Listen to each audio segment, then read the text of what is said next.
નમો નમઃ. આપણી ચેનલ સનાતન જ્ઞાન ગંગાના પરિવારમાં તમામ ભાવિક ભક્તોનું હાર્દિક સ્વાગત છે. એક એવા વિષયમાં ડૂબકી લગાવવાની છે કે જે માત્ર આપણી વિચારસરણી જ નહીં પણ આપણા અસ્તિત્વની દિશા બદલી નાખશે. વિષય છે સત્સંગનું પરમ મહત્વ અને સાચા શ્રોતા વક્તાનું રહસ્ય. આ કોઈ સામાન્ય ચર્ચા નથી, આ આત્માના કલ્યાણની યાત્રા છે. આપણા મનમાં અવારનવાર પ્રશ્ન થાય છે કે શાસ્ત્રો કેમ એવું કહે છે કે ક્ષણ માત્રનો સત્સંગ પણ જીવન બદલી નાખે. આપણા ઋષિ મુનિઓ હજારો વર્ષોથી આ મહાપુરાણો કથાઓ સાંભળવાની પરંપરા કેમ શરૂ કરી? શું માત્ર એક પ્રથા છે? ના, આની પાછળ એક બહુ મોટું વિજ્ઞાન છે.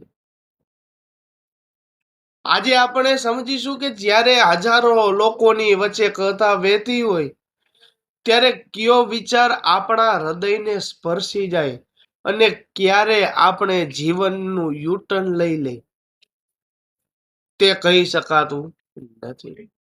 પણ આ સત્સંગ ત્યારે જ ફળશે જ્યારે આપણને ખબર હશે કે સાચો શ્રોતા કોણ છે અને સાચો વક્તા કોણ છે. આપણા શાસ્ત્રો સત્સંગના મહિમાથી ભરેલા એ છે. ગૌસ્વામી તુલસીદાસજી રામચરિત્ર માનસમાં અયોધ્યા કાંડમાં બહુ સુંદર વાત કરે છે કે તાત સર્ગ અપવર્ગ સુખ ધૈર્ય તુલા એક અંગ તુલન તાહી સફલ મિલી જો સુખ લવ સત્સંગ. એટલે કે બ્રહ્માંડમાં તમામ સ્વર્ગના સુખો અને મોક્ષના સુખોને જો ત્રાજવાના એક પલ્લામાં મૂકવામાં આવે અને માત્ર એક લવ એટલે કે ક્ષણભરના સત્સંગને સુખને બીજા પલ્લામાં મૂકવામાં આવે તો સત્સંગનું પલ્લું ભારે થઈ જશે.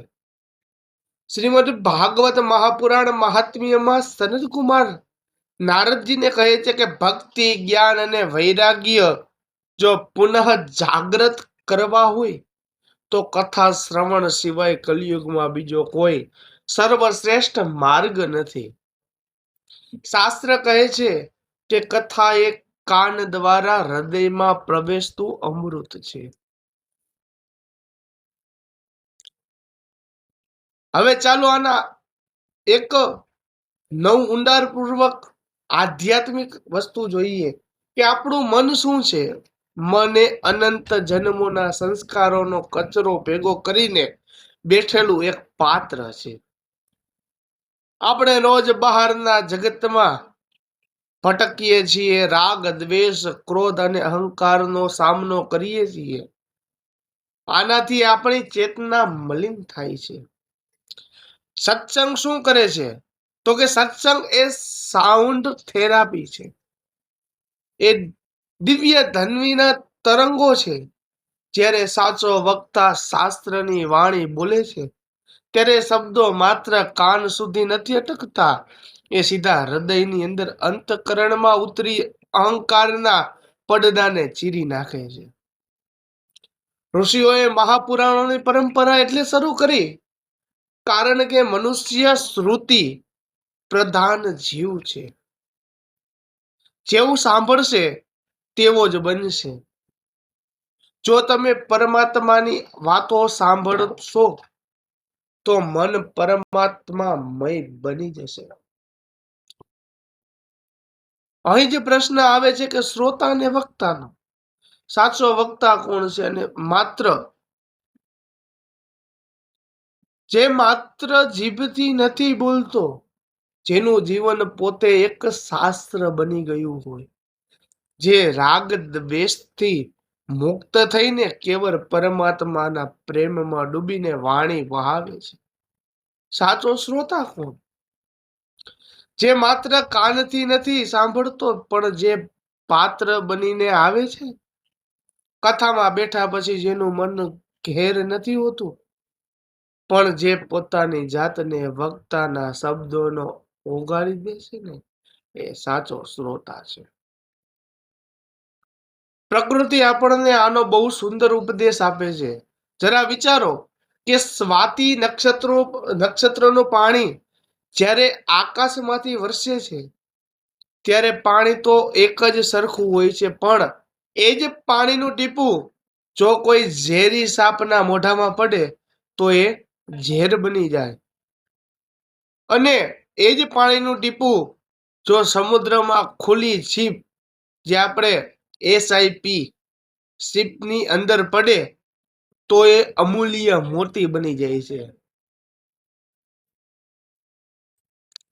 સત્સંગ પણ સ્વાતિ નક્ષત્રના એ પવિત્ર જળ જેવો છે. હવે નક્કી આપણે કરવાનું છે કે આપણે આપણું મન સાપ જેવું ઈર્ષાળુ રાખવું છે કે છીપ જેવું પવિત્ર, જેથી સત્સંગના શબ્દો આપણા જીવનમાં મોતી બનીને ચમકે. આ વાતને સમજવા માટે ઇતિહાસનો એક અદ્ભુત પ્રસંગ યાદ આવે છે કે મહાન ડાકુ રત્નાકરનો પ્રસંગ આપણે સૌ જાણીએ છીએ કે જે માણસ આખી જિંદગી લૂંટફાટ અને હિંસા કરતો રહ્યો, એના જીવનમાં માત્ર એક ક્ષણ માટે સપ્ત ઋષિઓનો સત્સંગ થયો. ઋષિઓએ એને માત્ર એક જ પ્રશ્ન પૂછ્યો, જે પાપ તું કરે છે એમાં તારો પરિવાર પણ ભાગીદાર બનશે. આ એક જ સત્સંગથી, એક જ સત્સંગની ક્ષણ, આ એક જ પ્રશ્ને રત્નાકરની ભીતરની ચેતનાને હલાવી નાખી. લૂંટારો રત્નાકર ત્યાં જ બેસી ગયો, મરા મરા મરા જપતા જપતા રામમય થઈ ગયો અને જગતને રામાયણ આપનાર પરમ જ્ઞાની મહર્ષિ વાલ્મીકી બની ગયા. આ છે એક ક્ષણના સત્સંગની તાકાત, જે ભૂતકાળને ભૂસીને ભવિષ્ય સુધારી શકે છે. જે ભૂતકાળને સુધારી અને ભવિષ્ય સુધારી શકે, ભૂતકાળને તો ભૂસી નાખે છે ને ભવિષ્ય તમારું સુધરે.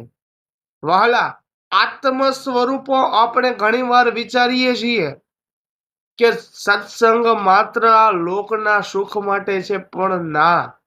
ગરુડ પુરાણમાં ભગવાન નારાયણ ગરુડજી કહે છે કે જે જીવ આ સંસારમાં રહીને પવિત્ર સત્સંગની વાણી સાંભળે છે, તેના અંતઃકરણના પાપો તો બળે જ છે, પણ મૃત્યુ પછી યમલોકના માર્ગમાં પણ તેની આ શ્રવણ ભક્તિ તેને એક અદ્રશ્ય કવચ પૂરું પાડે છે. જે કાન પરમાત્માની કથા સાંભળે છે, તે કાનને યમદૂતો ભયાનક અવાજ ક્યારેય ડરાવી શકતા નથી. એટલા માટે ભગવાન શ્રી કૃષ્ણ ભગવત ગીતાના 10મા અધ્યાયના 9મા શ્લોકની અંદર વિભૂતિ યોગમાં કહે છે કે મચ્ચિદા મદ દ્રત પ્રાણા બોધયંત પરસ્પરમ કથયંતશ્ચ મામ નિત્યમ તૃષ્યંતી ચ રમંતી ચ. ભગવાન કહે છે કે જેમના ચિત્ત મારામાં પરોવાયેલ છે, જેમનું જીવન મને અર્પણ છે, તેવા ભક્તો ક્યારે પરસ્પર સત્સંગ કરે છે, મારી કથાઓની ચર્ચા કરે છે, ત્યારે તેઓ પરમ સંતોષ અને દિવ્યનો આનંદ પામે છે.